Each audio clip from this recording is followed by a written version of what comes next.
Hi and welcome to the first of the Home Serve in Conversation films. My name is John Greaves, I'm Home Serve's brand director, and it's great to see you for what I think is going to be a brilliant conversation.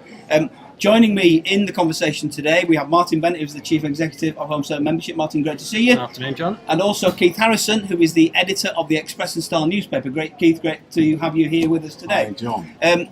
The reason we're having this conversation, the point of the conversation is today Home Serve and the Express and Star newspaper are launching the third year of a fantastic partnership called Cash for Your Communities. Keith, it's brilliant that you can join us for this conversation.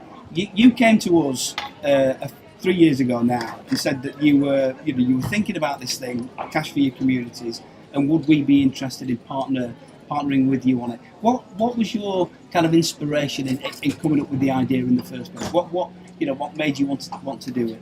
I think it's incumbent on a regional newspaper to be part of its community, not just to sort of report the news, but also to help out and get involved with the readers and make people feel that we're part of their daily lives as well. And one of our slogans has always been a friend of the family.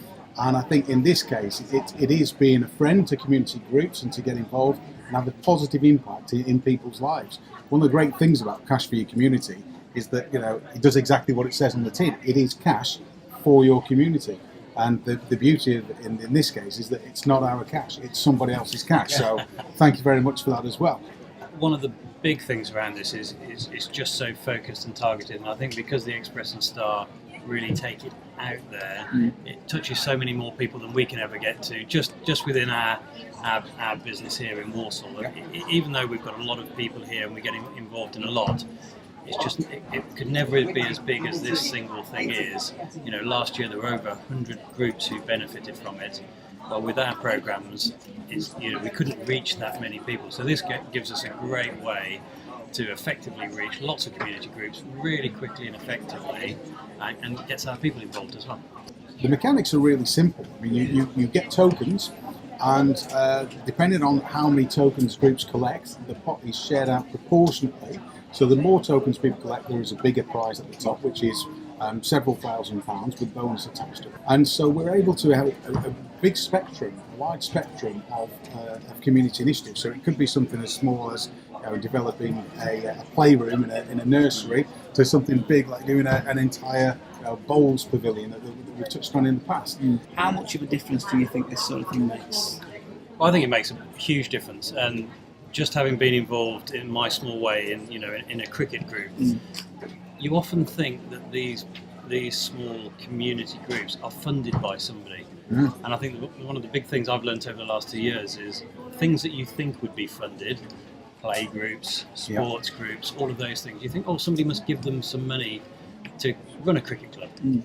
And these I won't call them businesses, these clubs get nothing from anybody. And they survive on people's generosity, either within their time or within how they donate to them. So for me in the cricket club, if it wasn't for myself and a number of other people, that cricket club wouldn't exist. And I still love going on a Friday night. I do my bit of coaching, which I don't think it helps them from a cricketing perspective whatsoever. Friday night, there must be... I heard they'd won some this year, by the way. They have won a few games this year. Yeah.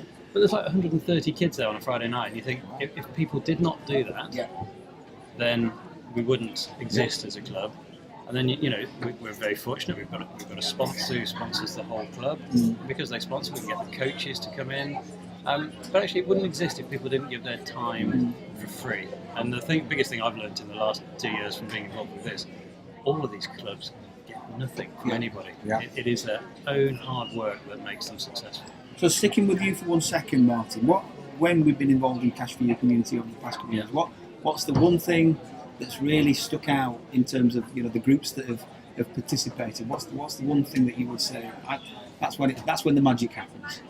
It's funny. We talk about the actual ceremony itself, and these groups come along. They have no idea if they've come first or 21st, and the amounts of money are quite different. It could be 100 or a couple of £100 to a couple of £1,000. It is the look on the people's faces when they come up, and it doesn't matter if it was 200 quid they've just got, or a few £1,000. There are generally tiers involved, Yeah. and it has made the biggest difference to what they do. Yeah. And it's really humbling, that for us, it's a £35,000 is a lot of money that's there. But in the great scheme of things, it's not huge for the individual groups, but it really does make the biggest difference. And the number of hands I've held that are literally shaking, and they're in tears of joy because they can now do that thing they want to do. Yeah, whatever that thing might be. I think Martin used a great word there, humbling. I think that really sums up my feelings as well when we go to the awards presentation. But people as well who give up to almost dedicate their lives to these causes, and the fact that we're able to help in however large or small way possible, it really is a worthwhile thing to get involved in. So I remember a couple of years ago when we started, the vouchers that people collected were really, really small. Yes. And I did hear tell that vouchers are getting progressively bigger by the year to assist you in the counting process. It really, if you think about it, sort of small tokens, they're good in paper and they're easy for people to cut out and put in an envelope, but they're difficult to count. And so they started off fairly small, then they got bigger, and this year they're going to be bigger still. I think the count, the